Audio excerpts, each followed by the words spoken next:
सबैलाई ख्रीष्ट येशूको नाममा जय मसीह छ। आउनुहोस् हामी अघि पढेकै खण्ड, मुस्कानले पढेको खण्ड हामी लुकाको सुसमाचार हामी 16 अध्यायको 13 पददेखि लिएर हामी आज पाठ गर्नेछौँ। हामीले अघि नै त्यो पाठ पढिसकेका छौँ।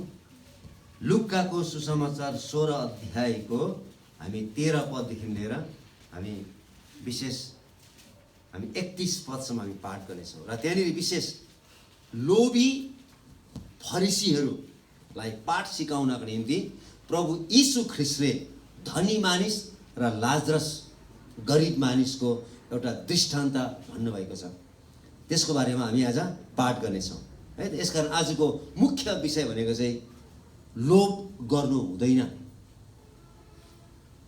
फरिसीहरू प्रशस्त मात्रामा लोभी थिए, त्यो कुरो हामीले अघि नै 14 पदमा हामीले पढिसकेका छौँ है। यहाँनिर लेखेको 14 पदमा लेखेको छ, धनका लोभी फरिसीहरूले भनेछ। तिनीहरूलाई पाठ सिकाउनको निम्ति चाहिँ प्रभु यीशु ख्रीष्टले यो दृष्टान्त भन्नुभएको। आज हामी धनी मानिस र लाजरसको चरित्र, तिनीहरूको अवस्था र धनी मानिसको नरकमा भएको रोदनलाई हामी पाठ गर्नेछौँ। यो खण्डको पृष्ठभूमि 13 पदबाट सुरु भएको छ। यहाँ परमेश्वरको सेवा गर्ने कि धनको सेवा गर्ने कुराको भिन्नता हामी भेटाउँछौँ।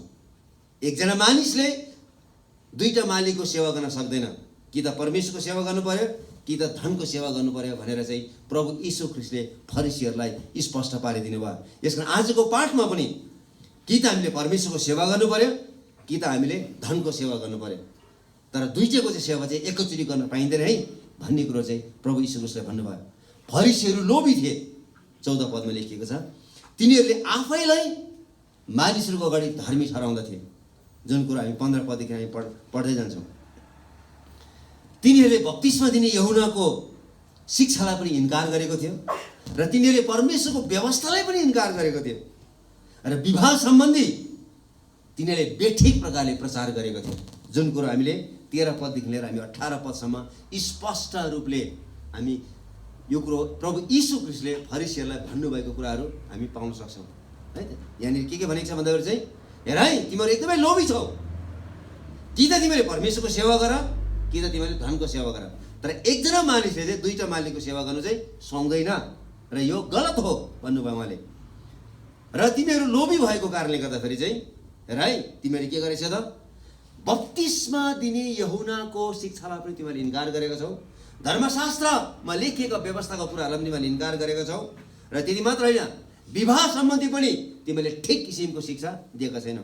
जब तिमीले पैसा पाउँछौ तिमीले मान्छेलाई अर्को विवाह गर्नको निम्ति उत्साह दिएका छौ, यो चाहिँ गलत हो। र त्यही सन्दर्भमा चाहिँ तिनीहरूलाई अझै स्पष्ट रूपले बुझ्नको निम्ति चाहिँ प्रभु यीशु ख्रीष्टले धनी मानिस र लाजरसको कथालाई उहाँले 19 पदबाट सुरु गर्नुभएको छ। हेर्नुहोस् त, हामी त्यो कुरा चाहिँ अब हामी पढ्नेछौँ। 19 पदबाट प्रभुले यो कथा लाजरसको नाम काटेर भन्नुभएको छ। यो कथामा चाहिँ लाजरस भन्ने व्यक्ति चाहिँ उहाँले चाहिँ नाम काटेर चाहिँ उहाँले बोलाउनु भएको छ। दृष्टान्तहरू अथवा यो उखान दृष्टान्तहरू चाहिँ पृथ्वीका कथाहरू भए तापनि त्यसमा स्वर्गीय अर्थहरू लुकेका हुन्छन्। यो स्वर्गीय कथा हो र यसमा आत्मिकी चेतावनीको रूपमा आएको छ। यो कथामा अब्राहम जीवित छन् भन्ने कुरा यो एउटा वास्तविक हो भन्ने कुरो चाहिँ प्रभु यीशु ख्रीष्टले वास्तवमा सिकाउन चाहनुभयो। किनभने साधुकी भन्ने एउटा समुदाय थियो जसले पवित्र परमेश्वरको सेवा गर्दथे। तिनीहरूले चाहिँ मृतकबाट मानिस चाहिँ फेरि जीवित उठ्दैन भन्ने कुरो चाहिँ तिनीहरूले विश्वास गर्थ्यो। तर प्रभु यीशु ख्रीष्टले तिनीहरूलाई प्रमाणित गरेर देखाइदिनु भयो, हेर है तिमीहरूले मृतकबाट मान्छे बिउतिँदैन भन्छौ, तर पनि तिमीले अब्राहमलाई चाहिँ विश्वास गर्छौ, तर अब्राहम चाहिँ के छ त अझै पनि जीवित छ है भनेर उहाँले स्पष्ट पार्नुभयो। भन्नुको अर्थ चाहिँ मान्छे मरिसकेपछि फेरि पनि बिउतिने छ भन्ने कुरो चाहिँ उहाँले साधुकीहरूलाई पनि स्पष्ट पारिदिनु भयो। यो कथामा अनन्त मृत्यु सम्बन्धी ठुलो चेतावनी दिएको छ। हामी सबैको मृत्यु हुनेछ र त्यो मृत्यु चाहिँ के हुनेछ त भन्दा एउटा अनन्तको मृत्यु पनि हुनेछ। कहिले पनि त्यो मानिस फेरि पनि बिउतेर आउने छैन। यदि यो दृष्टान्त मात्रै भए पनि यो कथामा उल्लेख गरिएका जुन सत्यताहरू छ यसलाई चाहिँ कहिले पनि इन्कार गर्नु मिल्दैन। प्रभु यीशु ख्रीष्टले जुन कथा भन्नुभयो त्यो कथामा चाहिँ उहाँले सत्यता उहाँले प्रकट गर्नुभयो। दृष्टान्तहरू सत्य छन् र वास्तविक कुराहरूमा आधारित हुन्छन्। दृष्टान्तहरू चाहिँ दन्ते कथाहरू होइन। जति पनि प्रभु यीशु ख्रीष्ट यहाँनिर उखानहरू भन्नुभएको छ त्यो चाहिँ दन्ते कथाहरू होइन। अब धनी मानिस कस्तो थियो भन्ने कुरा हेर्नुहोस् है। यो धनी मानिस यति साह्रो धनी थियो, हेर्नुहोस् है, म तपाईँको निम्ति पढ्न 19 पदमा लेखिएको छ। एकजना धनी मानिस थियो जो बहुमूल्य वस्त्र र मिहिन मलमल लगाएर दिनहुँ मोज मजामा बिताउँथे। यहाँनिर चाहिँ धनी मानिसको बारेमा बताइन्छ। कस्तो छ भन्ने कुराहरू भन्दाखेरि चाहिँ यो चाहिँ एकदमै धनी व्यक्ति, स्वतन्त्र व्यक्ति र आफैमा रमाउने व्यक्ति। कसैले पनि यो मान्छेलाई चाहिँ हस्तक्षेप गर्न सक्दैन, किनभने यो मान्छे यति साह्रो धनी छ। यो मान्छे कसरी धनी छ भन्दाखेरि चाहिँ यो मान्छेले लगाएको वस्त्रको बारेमा त्यहाँनिर उल्लेख गरेको छ है। पर्पल कलर, अङ्ग्रेजीमा पर्पल भन्ने शब्द प्रयोग गरेको छ, नेपालीमा त्यो शब्द प्रयोग गरेको छ। बैजनी रङको वस्त्र लगाएको छ।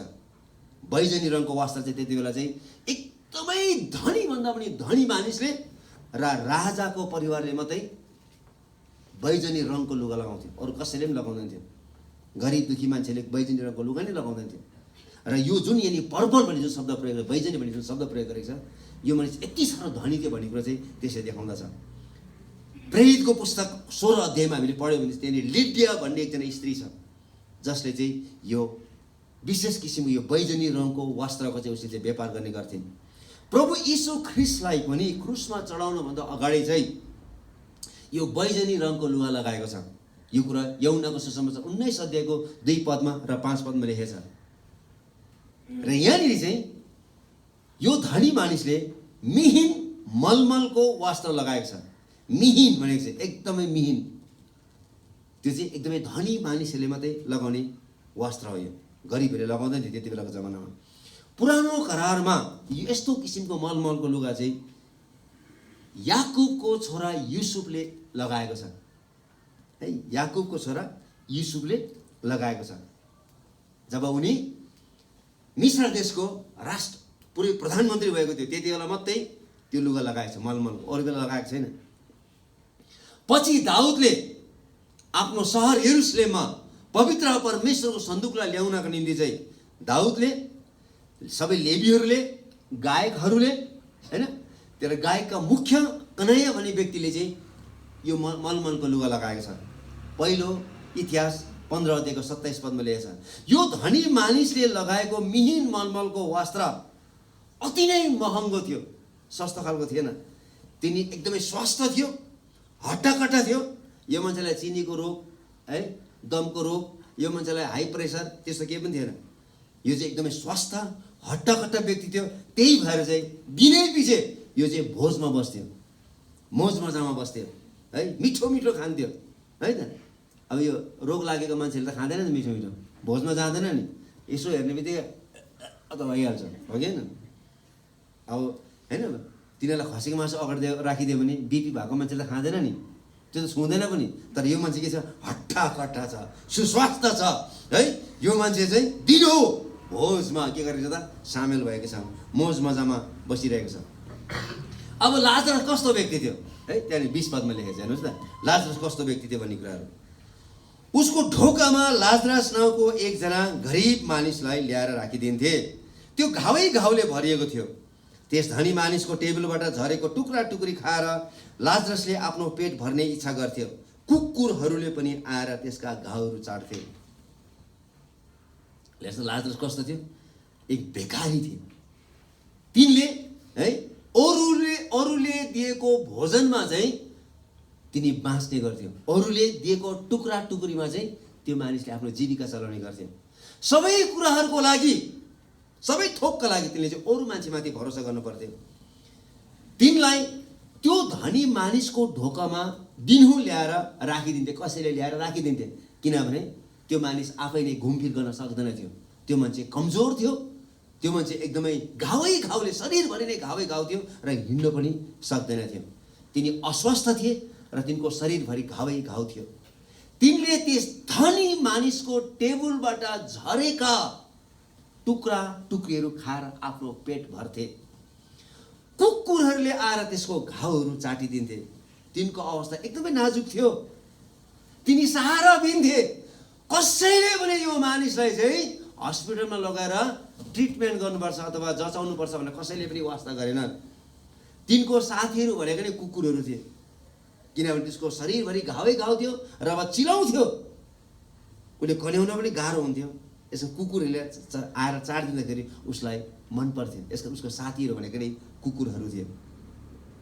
अब दुईजनै मरे, हेर्नुहोस्, 2 जनै मरे, लाजरसको मृत्यु भयो है त। म 21 पद पढ्न चाहन्छु। त्यो गरिब मानिस मर्यो र स्वर्गदूतहरूले त्यसलाई लगेर अब्रामको साथमा राखे र त्यो धनी मानिस पनि मर्यो र गाड्यो। हेर्नुहोस् है त, लाजरसको मृत्यु भयो र तिनलाई स्वर्गदूतहरूले बोकेर लग्यो भन्ने कुरा बताएको छ, जसको वास्ता गर्ने यस पृथ्वीमा कोही पनि थिएन। हेर्नुहोस् है त,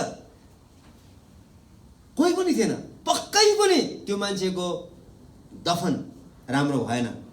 त्यो मर्ने बित्तिकै कसैले त्यसलाई टिपेर फालिदियो होला। तर यहाँनिर बाइबलले के भनेको छ भन्दाखेरि चाहिँ त्यो मान्छे मर्ने बित्तिकै स्वर्गदूतले टपक्कै टिपेर चाहिँ उसलाई चाहिँ माथि स्वर्गलोकमा अब्रामको काखमा लगेर राखिदियो भन्ने कुरा बताएको छ। अब तिनी एक्लो छैन, तिनलाई अब्रामको काखमा पुरानो करारमा जति पनि धर्मी मानिसहरूको मृत्यु भएको थियो तिनीहरूलाई परमेश्वरले एक ठाउँमा सुरक्षित राख्नु भएको थियो, त्यो ठाउँमा लगेर राखिदिएको छ। तिनी स्वर्गलोकमा प्रवेश गरेको छ। मत्ती 8:11 पद अनुसार प्रभु यीशुले भन्नुभयो, म तिमीलाई भन्दछु, पूर्वबाट र पश्चिमबाट धेरैजना आउने छन् र अब्राम, इसाक र याकुबसँग स्वर्गको राज्यको भोजमा खानेछन्। हेर्नुहोस् त, अब्रामको काखमा यो मानिस प्रवेश गरेको छ र यो मान्छे एकदमै आराममा छ। 25 पदमा हेर्नुहोस् है त, 25 पद म पढ्न चाहन्छु। तर अब्रामले भने, छोरा याद राख, तैँले आफ्नो जीवनकालमा असल असल कुराहरू भोग गरिस् र त्यसै गरी लाजरसले दुःखै दुःख गर्यो, त्यो अब यहाँ आराममा छ। हेर्नुहोस् त, अब त्यो आराममा छ, सब दुःखहरू मेटिएको छ, किनभने उनी पवित्र परमेश्वरको स्वर्गलोकमा प्रवेश गरेको छ, आराम छ। यहाँ अब्रामले भनिरहेको छ उनी आराम छ भन्ने कुराहरू। धनी मानिस पनि मरे, हेर्नुहोस् न, र त्यसलाई गाड्यो भनेको छ।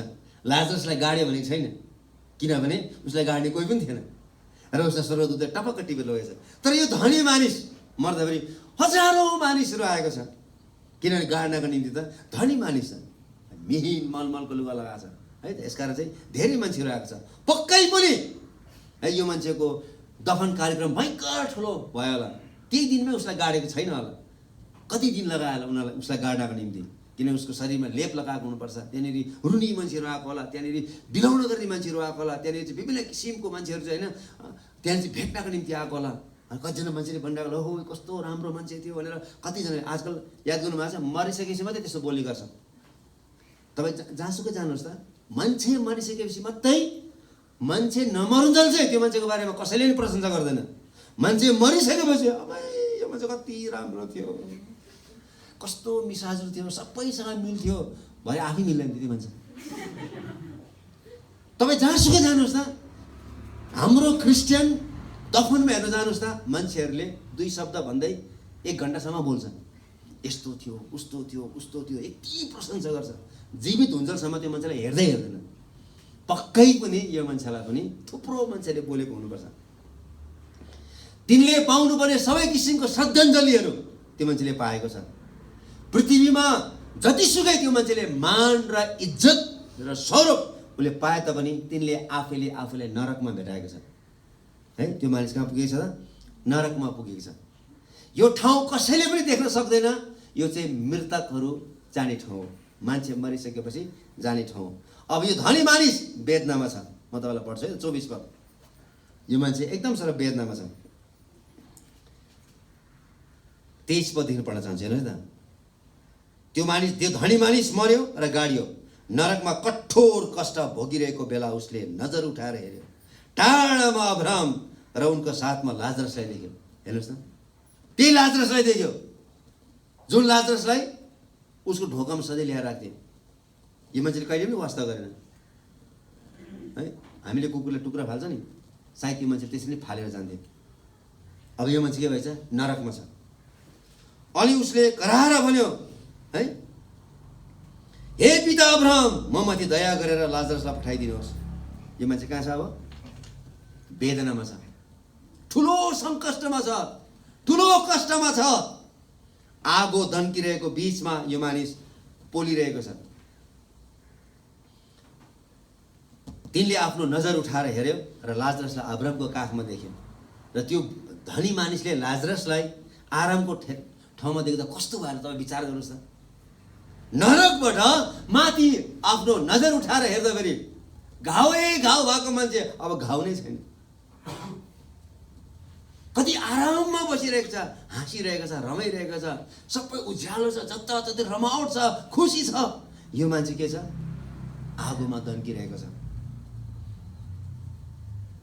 अनि यो मान्छेले चाहिँ 24 पदमा आफ्नो दयाको निम्ति चाहिँ उसले पुकार गरिरहेको छ, है त। द क्राई फर सेल्फ भन्छ, दयाको निम्ति पुकार गरिरहेको छ। यहाँ धनी मानिसले मात्र पुकार गरेका छन्। हेर्नुहोस् त, नरकबाट चाहिँ धनी मानिसले पुकार गरेको छ। लाजरसले आफ्नो जीवन धान्न तिनले यस पृथ्वीमा हुँदा धेरै मानिसहरूसँग भिख मागेको थियो, गुहार मागेको थियो। मलाई रोटी दिनुहोस्, मलाई 2 पैसा दिनुहोस्। धेरैसँग उसले गुहार मागेको थियो पृथ्वीमा हुँदाखेरि। तर यहाँ स्वर्गलोकमा उसले कसैलाई पनि गुहार्नु परेको छैन, किनभने ऊ एकदमै सुरक्षित ठाउँमा छ, आरामदायी ठाउँमा छ र यो चाहिँ अब्राहमको काखमा छ। तर धनी मानिसले चाहिँ यहाँनिर चाहिँ के गरेको छ त? दयाको निम्ति चाहिँ बिन्ती गरेको छ। 24 पदमा हेर्नुहोस् न, म पढ्न चाहन्छु। दया। अनि उसले कराएर भन्यो, हे पिता अब्राहम, ममाथि दया गरेर लाजरसलाई पठाइदिनुहोस् र त्यसले आफ्नो औँलाको टुप्पा पानीमा चोपेर मेरो जिब्रोलाई शीतल पारिदियोस्, किनकि म यस ज्वालामा भयङ्कर वेदना पाइरहेको छु। गुहार गरेर मागिरहेछ, हे अब्राहम, ममाथि दया गर्नुहोस्, किनभने म आगोको भट्टीमा म के भइरहेको छु? म जलिरहेको छु। पृथ्वीमा हुँदा लाजरसले सहायताको निम्ति यो धनी मानिसलाई पुकार गरेको छ। हेर्नुहोस् है त, पृथ्वीमा हुँदाखेरि चाहिँ यो गरिब मान्छे लाजरसले चाहिँ धनी मानिसलाई पुकार गरेको छ, मलाई 1 छाक भए पनि खाना दिनुहोस् भन्ने कुराहरू। तर यहाँ नरकमा चाहिँ यो धनी मानिसले चाहिँ अब्राहमलाई पुकारिरहेको छ, प्रभु त्यो लाजरसलाई पठाइदिनुहोस् ताकि त्यसको औँलाको टुप्पाले पानी चोपेर मेरो जिब्रोमा हालिदियोस्, म शीतल हुन सकौँ भन्ने कुराहरू। यसो कति फरक छ हेर्नुहोस् न। अहिले त्यो धनी मानिसले पनि लाजरसँगै है, हेर्नुहोस् है, पृथ्वीमा हुँदाखेरि लाजरसले एउटै कुरो मात्रै मागेको थियो, मलाई भोजन दिनुहोस्, म बाँच्न चाहन्छु। अब यो धनी मानिसले पनि एउटै कुरो मागिरहेछ नरकमा, मलाई 1 थोपा पानी चुहाइदिनुहोस्, म शीतल भएर म जिउन चाहन्छु। ल हेर्नुहोस् त, हामी पृथ्वीमा छौँ है अहिले। जसरी लाजरसले आफ्नो जीवनकालमा कसैबाट केही पनि पाएन, त्यस्तै प्रकारले यो धनी मानिसले पनि नरक कुण्डमा उसले केही पनि पाएको छैन। उसले दयाको निम्ति गुहार गरेछ, हे अब्राहम, मलाई सहायता गर्नुहोस्, लाजरसलाई पठाइदिनुहोस्, मलाई पानीको थोपा मेरो जिब्रोमा चुहाइदिनुहोस्। उसले पाएको छैन। जसरी लाजरसले मलाई 1 छाक भोजन दिनुहोस्, कसैले दिएको छैन। त्यो धनी मानिसको टेबलबाट खसेको टुक्रा टुक्री हैन बडालेर चाहिँ ल्याएर बाहिर राखिदिन्थ्यो र कुकुरहरूले त्यही खान्थ्यो र लाजरसले पनि त्यही खान्थ्यो। जसरी लाजरसले यो पृथ्वीमा गुहार पाएन, त्यसरी नै यहाँनिर धनी मानिसले नरकमा गुहार पाएको छैन। अब्राहमले कसरी उत्तर दिएको छ हेर्नुहोस् त, हे अब्राहम, हे पिता अब्राहम, ममा दया गर्नुहोस् भन्दाखेरि अब्राहमले के भनेको छ? 25 पदमा हेर्नुहोस् न, यहाँ लेखेको छ, तर अब्राहमले भने, छोरा, कति राम्रो कुरा है। यो यहुदीहरूको लागि चाहिँ छोरा भन्नु चाहिँ अत्यन्तै महत्त्वपूर्ण कुरा, यसको उसले छोरा भनेर चाहिँ सम्बोधन गरेको छ। याद राख भन्ने कुरा बताएछ। यस कारण तपाईँले र मैले के बुझ्नु पर्यो भन्दाखेरि चाहिँ हामीले यो पृथ्वीमा जे गर्छौँ त्यो हरेक कुराको सम्झना हुन्छ है। चाहे हामी नरकमा जाउँ, चाहे हामी स्वर्गमा जाउँ है, चाहे हामी स्वर्गमा जान्छौँ या नरकमा जान्छौँ, हरेक कुराहरू हामीलाई थाहा हुन्छ। तपाईँले र मैले जे गरेका छौँ हरेक कुराहरू थाहा हुन्छ। यहाँनिर अब्राहमले भनिरहेको छ, याद गर, तैँले आफ्नो जीवनकालमा असल कुराहरू भोग गरिस्, त्यसै गरी लाजरसले पनि दुःख भोग्यो, तर अब त्यो यहाँ आराममा छ, त्यो चाहिँ कष्टमा छ। यसकारण यहाँनिर चाहिँ के छ, हामीले जे गरेर पनि स्वर्गमा अथवा नरकमा त्यो कुरो चाहिँ स्पष्ट रूपले सम्झना हुन्छ है। हामीले के गरेर हामी यो नरकमा आइपुगेका छौँ भन्ने कुराहरू, अथवा के गरेर हामी स्वर्गमा आइपुगेका छौँ भन्ने कुराहरू। धनी मानिसलाई तिनको यातनामा कुनै पनि आराम छैन, नो ब्रेक है, ब्रेक छैन, 24 आवर्स, 24 घण्टा आफ्नो जीवनकालभरि नै उसले के गर्नुपर्नेछ त? अब नरकमा बिताउनु पर्नेछ। यो त एउटा कष्टदायी एउटा ठाउँमा थियो। यो पछि पनि एक दिन न्याय हुनेछ, त्यसपछि अझै अर्को कुण्डमा, त्योभन्दा पनि डरलाग्दो कुण्डमा फालिनेछ। त्यो चाहिँ पक्का नरकको कुण्ड हो। त्यो त्यहाँ चाहिँ फालिन्छ। यो चाहिँ अहिले कष्टको निम्ति मात्रै आएको छ। यहाँनिर यसलाई नरक भनेर सम्बोधन गरेको छ है। 26 पदमा के भनेको छ यहाँनिर? अब्राहमले के भने? यी सबै कुरा बाहेक यहाँबाट तँ कहाँ पारी जान खोज्नेहरूलाई जान नसकुन् र यहाँबाट है त्यहाँबाट यहाँ हामी कहाँ वारी आउन नसकुन् भनेर हामीहरू र तिमीहरूको बिचमा एउटा अति गहिरो धाँधो छ है। अब तिमी कुनै पनि मूल्यमा हामी कहाँ आउन सक्दैनौ। तिम्रो जति मौका थियो पृथ्वीमा हुँदा मात्रै मौका थियो। अब तिमी मरिसकेको छौ। अब मरिसकेपछि चाहिँ तिमी नरकमा गइसकेको छौ। अब तिमी कुनै पनि मूल्यमा हामी कहाँ आउन सक्दैनौ। र हामी पनि पृथ्वीबाट मरिसकेका छौँ। अब हामी यहाँ चाहिँ सुखमा छौँ। अब हामी कुनै पनि मूल्यमा हामी तिमी कहाँ आउन सक्दैनौ। तिम्रो र हाम्रो बिचमा ठुलो के छ त? बिचमा धाँधो छ। हामी बिचमा अब के भइसक्यो त? सेपरेसन भइसकेको छ। अब छुटाराम भइसकेको छ। अब तिमी कुनै पनि मूल्यमा हामीलाई भेट्न पाउँदैनौ। हामी पनि तिमीलाई कहिले पनि भेट्न पाउँदैनौ। हेर्नु, विश्वास गर्ने मानिसहरू र विश्वास नगर्ने मानिसहरूमा कति फरक हुँदो रहेछ है त। यीशु ख्रीष्टलाई विश्वास गर्ने मानिसहरू र उहाँको वचन अनुसार जिउने मानिसहरू र यीशु ख्रीष्टलाई विश्वास नगर्ने मानिसहरू अथवा विश्वास गरेर पनि लापरवाही जीवन जिउने मानिसहरू कति फरक हुँदो रहेछ। यहाँनिर स्पष्ट रूपले बताइन्छ, धाँधो छ। तिनीहरूको बिचमा कहिले पनि मिलन हुँदैन। देख्न सकिन्छ स्पष्ट रूपले। मेरो श्रीमान, मेरो श्रीमती, मेरो छोरा, मेरो छोरी, यदि तपाईँ र हामी स्वर्गमा पुग्यौँ भने चाहिँ हाम्रो मान्छेहरूलाई त्यही स्पष्ट रूपले देख्न सक्छौँ। तडपिरहेको हामी देख्न सक्छौँ पीडामा। हामीले प्रभु यीशु ख्रीष्टलाई विश्वास गरेको कारणले गर्दाखेरि हामी स्वर्गमा हुन्छौँ। तर विश्वास नगर्ने मानिसहरू चाहिँ कहाँ हुनेछ त? नरकमा हुनेछ। त्यसपछि त्यो मान्छेले अब आफू नबाँच्ने भयो। अब म कुनै पनि मूल्यमा यो ठाउँबाट उम्कन नसक्ने भयो भन्ने कुरो त्यो मान्छेले थाहा पाइसकेपछि यो मान्छेले आफ्नो परिवारको लागि बिन्ती गरेको छ। हेर्नुहोस् है त 27 पद। उसले भन्यो, हेर्नुहोस् है, उसले भन्यो, हे पिता, यसै कारण म तपाईँलाई बिन्ती गर्दछु, तपाईँले त्यसलाई मेरो बाबुको घरमा पठाइदिनुहोस्। किनभने मेरो 5 भाइ छन् र त्यसले तिनीहरूलाई चेतावनी दियोस्, नत्र त तिनीहरू पनि यस कष्टको ठाउँमा आउलान्। कति राम्रो कुरा। यो एकदमै, यो मान्छेले त्यतिकै बोलेको होइन, रुएर बोलिरहेको छ। दुःख कष्ट आगो दन्किरहेको छ, हरेक ठाउँमा आगो छ, आगोको बिचबाट बोलिरहेको छ। हे पिता, लाजरसलाई पठाइदिनुहोस्। नरक कुण्डमा पनि त्यो मान्छेले के सोचिरहेको छ भन्दाखेरि चाहिँ लाजरस चाहिँ त्यही गरिब मान्छे नै हो भन्ने कुराहरू। हेर्नुहोस् त, त्यो धनी मानिसले लाजरसलाई पठाइदिनुहोस् बिन्ती गरेको छन्। मृत्युपछि पनि गरिब लाजरसप्रति त्यो धनी मानिसको सोच परिवर्तन भएको छैन। पठाइदिनुहोस्, मेरो 5 जना भाइहरू छ, मैले जुन किसिमको दुःख भोगिरहेको छु, मेरो भाइहरू यो ठाउँमा आउनु हुँदैन। लाजरसलाई पठाइदिनुहोस्, तिनीहरूलाई बताइदियोस्, ताकि तिनीहरू यहाँनिर फर्केर नआओस्। किनभने जुन किसिमको मैले वेदना भोगिरहेको छु, यो वेदना के छैन यसमा ब्रेक छैन। देयर इज नो ब्रेक है। स्कुलमा पढ्दाखेरि 15 मिनटको ब्रेक हुन्छ, छुट्टी हुन्छ, हो कि होइन? हामी कुनै पनि कोर्स गर्दाखेरि 3 वर्षको कोर्स हुन्छ, 5 वर्षको कोर्स हुन्छ, त्यसपछि हामी अर्को कोर्स गर्छौँ, ब्रेक हुन्छ। यहाँ ब्रेक छैन, नरकमा ब्रेक छैन हैन। अब्राहमले जवाब दिए 29 पदमा, हेर्नुहोस् है त। अब्राहमले जवाब दिए, तर अब्राहमले भने, तिनीहरूका साथमा मोसा र अगमवक्ताका पुस्तकहरू छन्, तिनीहरूले त्यो पढुन् है त। तिनीहरूसँग परमेश्वरको वचन छ, तिनीहरूले त्यो पाठ गरून्। तिम्रा भाइहरूले मुक्ति पाउनको निम्ति पवित्र परमेश्वरको वचन तिनीहरूसँग प्रशस्त मात्रामा छ।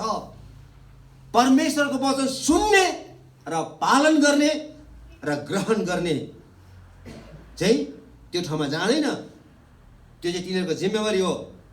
तिनीहरू जुनसुकै ठाउँमा होस्, तिनीहरूसँग के छ त? तिनीहरूसँग धर्मशास्त्र छ।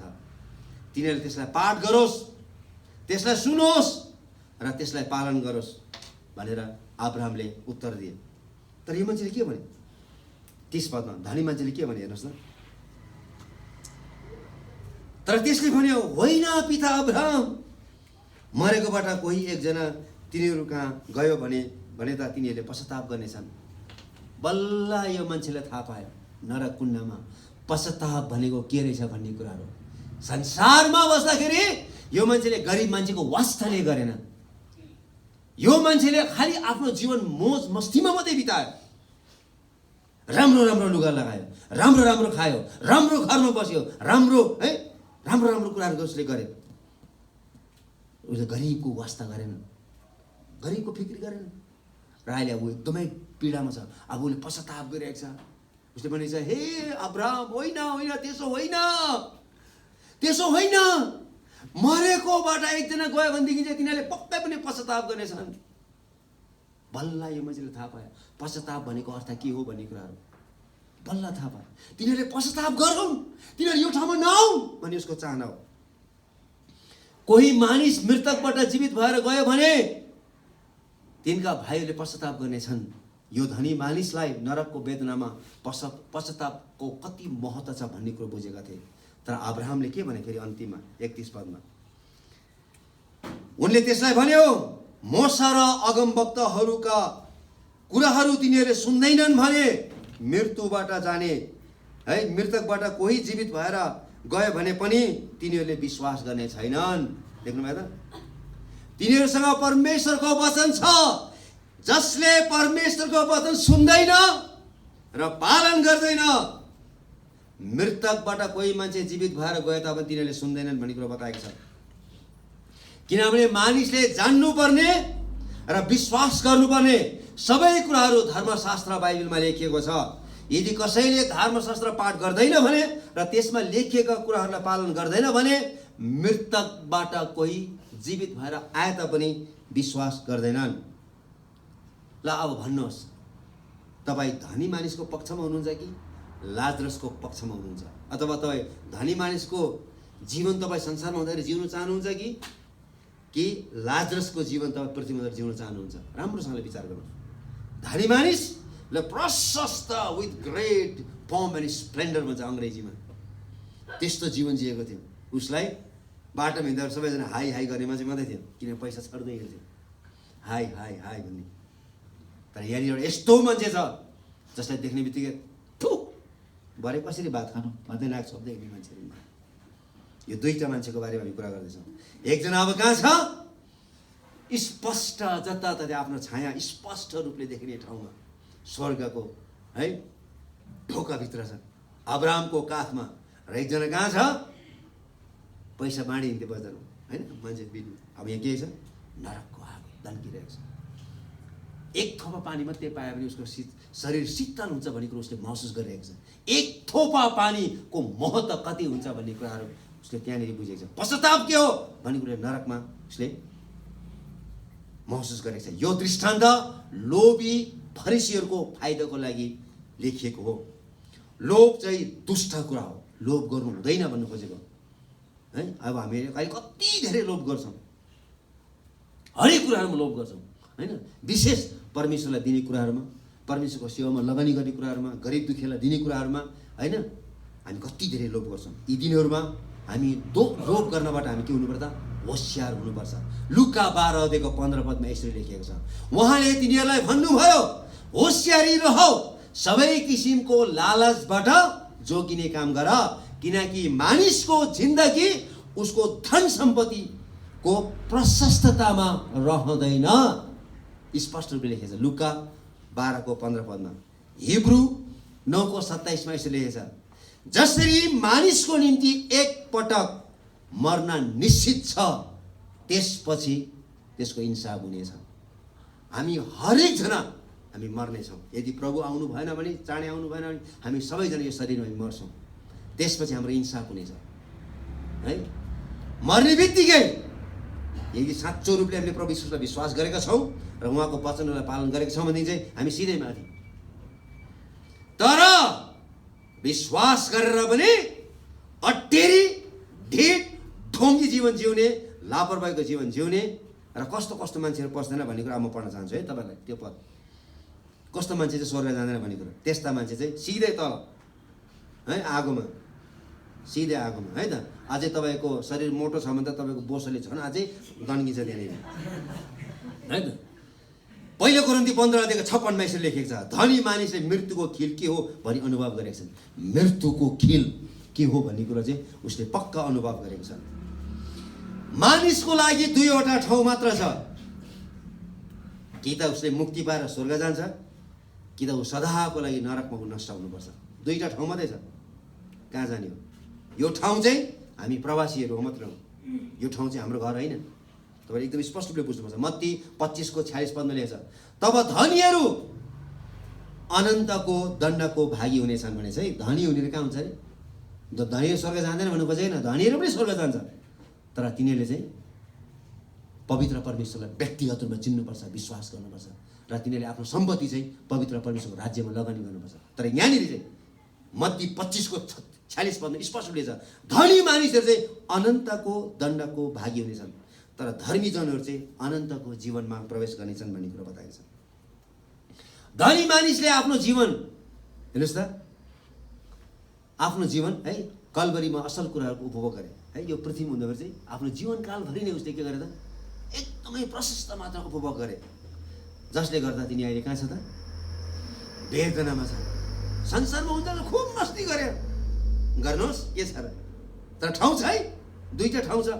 तपाईँ कस्तो जीवन जिउँदै हुनुहुन्छ, रमाउनुहोस्, खुसी हुनुहोस्, सेवाको बेलामा सुत्नुहोस् होइन, भनेको बेला भनेको कुरा नमान्नुहोस् होइन, लापरवाही जीवन जिउनुहोस्, अर्काको विरोध गर्नुहोस्, केही छैन। तर दुईटा ठाउँ चाहिँ एकदम निश्चित छ, कि तपाईँ तल कि माथि। दुईटा ठाउँ मात्रै छ, थुप्रो ठाउँ छैन। दुईटा ठाउँ मात्रै छ, एउटा चाहिँ आगो भएको ठाउँ, एउटा चाहिँ माथि सुक्खा ठाउँ, आरामको ठाउँ होइन, आरामको ठाउँ। मुक्तिको निम्ति हामी के दिन सक्छौँ? हेर्नुहोस् त, मत्तीको सुसमाचार 16:26 यसरी छ, सारा जगत हात पारेर आफ्नो प्राण गुमायो भने मानिसलाई के लाभ हुन्छ र? तपाईँ सारा संसारकै सबैभन्दा धनी मानिस भए तापनि तपाईँले यीशु ख्रीष्टलाई चाहिँ चिन्नु भएको छैन र यीशु ख्रीष्टलाई विश्वास गर्नु भएको छैन र यीशु ख्रीष्टले चाहेको जस्तो तपाईँ जीवन जिउनु भएको छैन भने चाहिँ के फाइदा भयो भन्ने कुरा बताएको छ यहाँनिर। सारा जगत प्राप्त गरेर पनि आफ्नो प्राण गुमायो भने मानिसलाई के फाइदा हुन्छ र? मृत्युपछि मानिसलाई दोस्रोचोटि कुनै पनि मौका हुने छैन। जति मौका छ यही हो मौका। जबसम्म तपाईँ मर्नुहुन्न तबसम्म तपाईँले यीशु ख्रीष्टलाई विश्वास गर्न सक्नुहुन्छ र उहाँको वचन पालन गर्न सक्नुहुन्छ। मृत्युपछि हामी कसैको निम्ति पनि अर्को मौका छैन। हामी कहिले पनि नरकबाट चाहिँ स्वर्ग सारिन्छ भन्ने कुरा होइन है। रोमन क्याथोलिकले जस्तै है, नरक गएको छ भने चाहिँ धेरै पैसा चर्चमा दिनु, हामी प्रार्थना गरिन्छौँ अनि परमेश्वर त्यहाँबाट तानेर लानुहुन्छ, त्यसरी हुँदैन। बाइबलमा त्यस्तो लेखेको छैन। अब हेर्नुहोस् है त, को मान्छे पस्दैन। हेर्नुहोस् है त, राम्रोसँग सुन्नुहोस् त, को मान्छे चाहिँ स्वर्ग पस्दैन। प्रकाश 21:27 तर थुमाको जीवनको पुस्तकमा नाउँ लेखेकाहरू बाहेक कुनै अशुद्ध कुरा गर्नेहरू, घृणित काम गर्नेहरू र झुट बोल्ने कुनै पनि किसिमले स्वर्गभित्र प्रवेश गर्न पाउने छैन। झुट बोल्नेहरू पनि छ है त। तपाईँले नसोच्नुहोस् सत्य तलाब्ने कचोटि चाहिँ होइन, राम्रो कुराको लागि सत्य झुट बोल्दाखेरि केही पनि हुँदैन भन्छ। झुट चाहिँ झुटै हो, ये पाउँदैन भने सिधै कुरा। स्टप भनेपछि स्टप। झुट बोल्नेहरू चाहिँ जान्दैन। अर्को ठाउँमा लेखेको छ हेर्नुहोस् न, 21:8 तर डरपोकहरू, अविश्वासीहरू भने चाहिँ यीशु ख्रीष्टलाई विश्वास नगर्नेहरू, घिनलाग्दा भएकाहरू, हत्याराहरू, व्यभिचारीहरू, जादुगरहरू, मूर्ति पूजकहरू र झुट बोल्नेहरू सबैको हिस्सा आगो र गन्धक दन्केको कुण्डमा हुनेछ। यो दोस्रो मृत्यु हो। हेर्नुहोस् है त, यो चाहिँ पक्का परमेश्वरको वचन हो कि नि? हामीले पढ्यौँ है, आकाश र पृथ्वी टलेर जानेछ तर परमेश्वरको वचन टल्ने छैन भने अघि हामीले मुस्कानले पढेर सुनाएको थियौँ। यहीँ छ, अघि हामीले यहीँ पढेको थियौँ। 18 लेखेको छ, 16 जसले यो वेदनाको अनुभव गरेको छ तिनीहरू कसैले पनि आफ्नो आफन्तहरू चाहिँ यो ठाउँमा आएको देख्न चाहँदैनन्, कसैले पनि। अनि मैले यसो विचार गर्दै थिएँ, मेरो बाउले विश्वास गर्नुभयो, मेरो आमाले विश्वास गर्नु, मेरो दाइले, भाउजूले, ठुलो दाइले, भाउजूले, मेरो दिदीले, मेरो भेनाले, उहाँको छोराछोरी सबैले विश्वास गरेको छ। कसले चाहिँ विश्वास गरेको छैन? यो ढोलाइटीको मान्छेले विश्वास गरेको छैन। उनीहरूको निम्ति प्रार्थना गर्छु म, उनीहरूले विश्वास गर्न सकोस् भन्ने कुरा।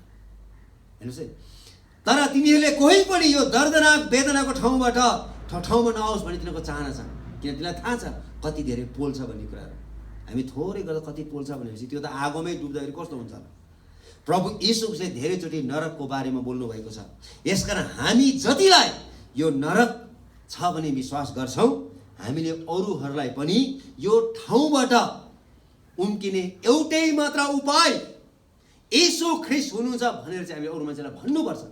हाम्रो जतिजनाले प्रभु येशूलाई विश्वास गरेको छैन, हाम्रो श्रीमानले हैन, हाम्रो छोराछोरीहरूले, हाम्रो श्रीमतीहरूले जतिजनाले येशू ख्रीष्टलाई विश्वास गरेको छ तिनीहरूलाई भन्नुपर्छ यो नरकबाट उम्किने उपाय चाहिँ एउटै मात्रै छ, येशू ख्रीष्टलाई विश्वास गर्नुपर्छ।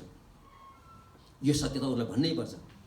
यहाँ लेखिएको छ है प्रेरितको पुस्तक 17 अध्यायको 30 र 31 पदमा, यस्तो अज्ञाताको समयलाई परमेश्वरले ध्यान दिनु भएन, तर अब प्रत्येक ठाउँमा सब मानिसहरूले पश्चाताप गर्ने आज्ञा दिनुभएको छ। हरेकलाई पश्चाताप गर्न परमेश्वरले आज्ञा दिनुभएको छ, किनकि उहाँले एक दिन तोक्नु भएको छ र जुन दिन उहाँले आफ्नो नियुक्त गर्नुभएको एकजना व्यक्तिद्वारा धार्मिकतामा संसारको इन्साफ गर्नुहुनेछ। उनलाई मृतकबाट जीवित पार्नु भएर उहाँले सबै मानिसलाई यसको प्रमाण दिनुभएको छ। येशू ख्रीष्ट मृत्युबाट जीवित भएर उहाँले सबै मानिसलाई प्रमाणित दिनुभएको छ र उहाँद्वारा नै एक दिन हरेक मानिसको के हुनेछ त इन्साफ हुनेछ। यसका सबैले पश्चाताप गरोस् भन्ने चाहिँ परमेश्वरको वचनको चाहना हो। जसरी त्यो धनी मानिसको लागि परमेश्वरको वचन पर्याप्त थियो, त्यसरी नै अहिले पनि मुक्ति पाउनलाई धर्मशास्त्र बाइबल बाहेक अरू कुनै पनि उपाय छैन। धर्मशास्त्र बाइबल बाहेक अरू कुनै पनि उपाय छैन। पहिलो पत्रुस 1:3 र 4 पदमा यसरी लेखेको छ, आफ्नो महिमा र श्रेष्ठताद्वारा हामीलाई बोलाउनु हुनेलाई हामीले चिनेका हुनाले परमेश्वरको दिव्य शक्तिद्वारा जीवन र भक्तिको निम्ति हामीलाई चाहिने प्रत्येक थोक उहाँले हामीलाई दिनुभएको छ। यसैद्वारा उहाँले हामीलाई उहाँको अनमोल र महान प्रतिज्ञाहरू दिनुभएको छ कि यस संसारका कुइच्छाबाट आउने भ्रष्टबाट उम्केर तिमीहरू ईश्वरीय स्वभावका सहभागी हो। सम्पूर्ण पवित्र धर्मशास्त्र परमेश्वरको प्रेरणाद्वारा लेखिएको हो र यो सिकाउनलाई, अर्थी दिनलाई, सच्याउनलाई र धार्मिकतामा तालिम दिनलाई लाभदायक छ। हेर्नुहोस् त के गर्नको निम्ति बाइबल काम लाग्छ अरे, सिकाउनलाई, अर्थी दिनलाई, सच्याउनलाई र धार्मिकतामा तालिम दिनको निम्ति। जसले यो धर्मशास्त्रको वचनलाई सुन्दैन तिनीहरूले मृतकबाट जीवित भएर आउने कुनै पनि मानिसको कुराहरू तिनीहरूले विश्वास गर्दैन। अब हामी एउटा के सिक्छौँ त भन्दाखेरि चाहिँ हामी सबैले के बुझ्नु पर्यो भन्दाखेरि चाहिँ स्वर्ग र नरक भन्ने यो दुईटा ठाउँ चाहिँ एकदमै निश्चित छ भन्ने चाहिँ हामी विश्वास गर्नुपर्छ। कि त स्वर्ग कि त नरक हामी जान्छौँ है त। मृत्युपछि हरेक मानिसले यो थाहा पाउनुपर्छ कि म स्वर्गमा जान्छु कि नरकमा छु भन्ने। मृत्युपछि सबैले थाहा पाउँछ म कहाँ छु भन्ने कुरा। लाजरसले थाहा पाए, धनी मानिसले थाहा पाए। मानिस धनी छ भन्दैमा तिनीहरू परमेश्वरको आशिष हो भन्नु मिल्दैन है। मानिस धनी भयो भन्दामा परमेश्वरलाई कति धेरै आशिष दिनुभएको छ भनेर त्यसरी भन्नु मिल्दैन। त्यो धनी मानिसले जतिसुकै महँगो राजाले लगाउने लुगा खाए तापनि, राजाले खाने भोजन खाए तापनि, दैनिक है मिठो मिठो भोज भत्तेरमा बसेको भए तापनि तिनी भित्र खोक्रो थिए। तिनीले पवित्र परमेश्वरलाई चिनेको थिएन। यसकारण धनी भयो भन्दामै कति धेरै आशिष पाएछ नसोच्नुहोस्। गरिब भयो भन्दामै हेर्नुहोस् त, अब गरिब भयो भन्दामै है हामीले हेला गर्नु हुँदैन यो त पक्कै पनि यसले श्राप पाएछ भनेर त्यसो भन्नु मिल्दैन। किनभने वचनमा त्यही लेखेको छ, पनि मैले पढेको थिएँ है। सारा जगत हात पारेर आफ्नो प्राण गुमायो भने मानिसलाई के लाभ हुन्छ र। यसकारण चाहिँ लाजरस गरिब भएकोले समाजको तल्लो स्तरमा थियो। सबै मान्छेले घिनाउँथ्यो, नाक थुन्थ्यो, ठाडीबाट गनाउँथ्यो। तर तिनको पछि मृत्युपछि के भयो त तिनी स्वर्ग गएको छ। गरिब छ भन्दैमै परमेश्वरसँग सम्बन्ध राख्न सकिँदैन भन्नु खोजेको होइन। त्यो कुरा एकदम याद। धनी भयो भन्दामै यो परमेश्वरको आशिष, गरिब भयो भन्दामै यो चाहिँ परमेश्वरको श्राप भनेर हामीले त्यसरी कहिले पनि मूल्याङ्कन गर्नु हुँदैन। किनभने पहिलो तिमोथी 6:8 6 8 पछाडि चाहिँ लेखेछ, सन्तुष्ट सहितको भक्ति नै ठुलो लाभ हो। किनभने हामीले न त संसारमा केही ल्यायौँ न त यहाँबाट केही लैजान नै सक्छौँ, तर खाना र लाउनसम्म छ भने हामी त्यसैमा सन्तुष्ट हुनेछौँ। यो परमेश्वरको वचन हो है। फरिसीहरू ढोंगी थिए, धार्मिक विधि विधानहरू मान्ने र धार्मिक अगुवाहरू थिए। तिनीहरूले प्रभु यीशु उसले यो जुन उखान भन्नुभयो धनी मानिसहरू गरिबहरू स्पष्ट रूपले सुनेका थिए र तिनीहरू छक्कै परे। तिनीहरूको सोचाइ अनुसार चाहिँ धनी मानिसहरू चाहिँ परमेश्वरले दिनुभएको आशिषहरू हो भनेर तिनीहरूले सोच्दै थिए, तिनीहरूले त्यसरी सोच्थे। र गरिबहरू चाहिँ परमेश्वरले दिनुभएको श्राप हो भनेर तिनीहरूले त्यसरी सोच्थे। तर यहाँनिर चाहिँ गरिब मानिस चाहिँ स्वर्ग गयो, धनी मानिस चाहिँ नरक गयो भन्दाखेरि चाहिँ फरिसीले यो कुराहरू बुझ्नै सकेन, टङ्कै पर्यो। यो कसरी हुन सक्छ? तिनीहरू छक्कै परे। तिनीहरू यो दृष्टान्त गरिब दुखीको वास्ता गर्नुपर्छ भनी सिकाएको छ। प्रभु यीशु ख्रीष्टले यो दृष्टान्त भन्नुको मुख्य कारण चाहिँ हामीले गरिबहरूलाई माया गर्नुपर्छ, वास्ता गर्नुपर्छ, फिक्री गर्नुपर्छ। तिनीहरूलाई दिएको लोनहरू चाहिँ हामीले कहिले पनि माग्नु हुँदैन, कहिले पनि माग्नु हुँदैन। गरिबहरूलाई दिएको कुराहरू दियो, तिनीहरूलाई माया गर्नुपर्छ, वास्ता दिनुपर्छ। यसकारण चाहिँ हामीले के गर्नु पर्यो त भन्दाखेरि चाहिँ हामीले त्यसलाई माया गर्नु पर्यो। भोज भत्यारमा धनी मान्छेलाई भन्दा पनि गरिब मान्छेलाई चाहिँ बोलाउनु पर्यो। अनि यो दृष्टान्त चाहिँ हामी विश्वास गर्नेहरूको लागि के भएछ त एकदमै ठुलो आशा छ। प्रभु यीशु ख्रीष्टले चाहिँ उहाँमाथि विश्वास गर्नेहरू चाहिँ स्वर्ग जान्छ भन्ने कुरो उहाँले स्पष्ट रूपले पारिदिनु। यसमा हामी विश्वास गर्ने मान्छेहरू चाहिँ आत्तिनु हुँदैन। म त बडो आनन्द लागेको छ, बडो खुसी लागेको छ है। यो शरीरमा यो पृथ्वीमा के पनि नलिकन आएको, आफ्नो के पनि नलिकन जाइन्छ। कति आनन्द कुरा है। उहाँमाथि गरेको विश्वास, जुन विश्वास चाहिँ पहिलो पत्रुस 1:7 अनुसार त्यो चाहिँ त्यहाँनिर चाहिँ रिफाइन गोल्ड भन्दा पनि अथवा खारिएको सुन भन्दा पनि बहुमूल्य छ भने छ। त्यो विश्वास लिएर गइन्छ अनि उहाँमाथि विश्वास गर्ने चाहिँ स्वर्गमा जान्छ। यस अनुसार राम्रोसँगले विचार गरौँ, हामी आफैलाई प्रभुको हातमा समर्पण गरौँ है। हामीले पवित्र परमेश्वरलाई कसरी विश्वास गरेका छौँ। आउनुहोस् हामी एकछिन हामी आफैलाई प्रभुको हातमा हामी अर्पण गरौँ।